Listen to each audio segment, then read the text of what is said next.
इस अध्याय में रोगों के स्थूल रूप अर्थात वे रोग जो इंद्रिय द्वारा ग्रहण हो सके उनके बारे में इस अध्याय में पढ़ेंगे। सामान्य विकार 48 रोगों के भेद। इस स्थूल रोगों के संग्रह प्रकरण में 8 प्रकार के उदर रोग, 7 प्रकार के कुष्ठ रोग, 6 प्रकार के अतिसार, 5 प्रकार के गुल्म, 4 प्रकार के अपस्मार रोग, 3 प्रकार के शोथ रोग आदि। इस प्रकार यह 48 रोगों के भेद होते हैं। पहला 8 प्रकार वाले 4 रोग। 8 प्रकार के उदर रोग होते हैं, 8 प्रकार के मूत्रघात रोग होते हैं, 8 प्रकार के क्षीर दोष मात्रीय दुग्ध के विकार होते हैं, 8 प्रकार के शुक्र दोष होते हैं। दूसरा 7 भेद वाले 3 रोग। पहला 7 कुष्ठ के भेद, दूसरा 7 प्रमेह पिंडिकाओं के भेद, तीसरा 7 विसर्प के भेद। तीसरा 6 भेद वाले 2 रोग। पहला 6 प्रकार के अतिसार, दूसरा 6 उदावर्त के भेद। चौथा 5 भेद वाले 12 रोग।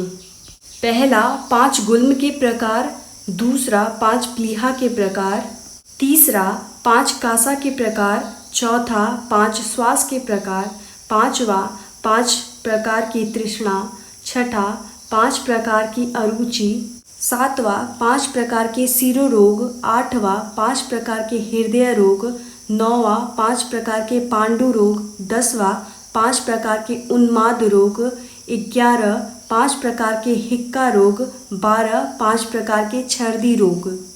पांचवा 4 भेद वाले 10 रोग।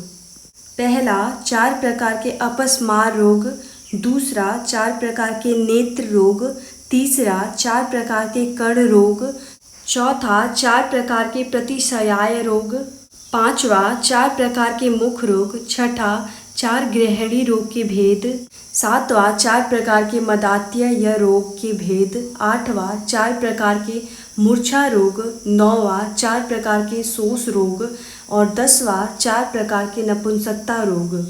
छठा 3 भेद वाले 3 रोग।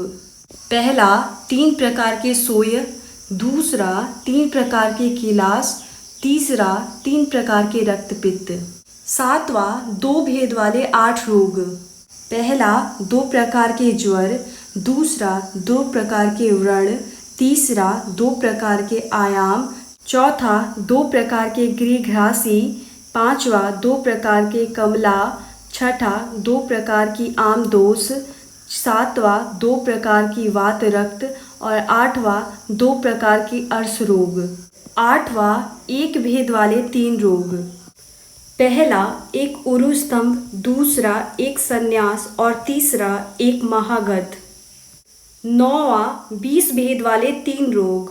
पहला 20 प्रकार की कृमि जातीय रोग, दूसरा 20 प्रकार की प्रमेह रोग, तीसरा 20 प्रकार की योनि व्यापद रोग। अब संपूर्ण रोगों के अधिकारों का वर्णन क्रम के अनुसार बताया गया है। त्रिदोष ही सब रोगों के आधार। सभी प्रकार के निज रोग वात, पित्त और कफ के द्वारा ही उत्पन्न होते हैं। अपने धातुओं की विषमता से उत्पन्न होने वाले सभी शारीरिक दोष जन्य रोग भले ही शास्त्रों में बताई हुई संख्या और लक्षणों के अतिक्रमण के जांच पर वात, पित्त और कफ का अतिक्रमण नहीं कहते हैं।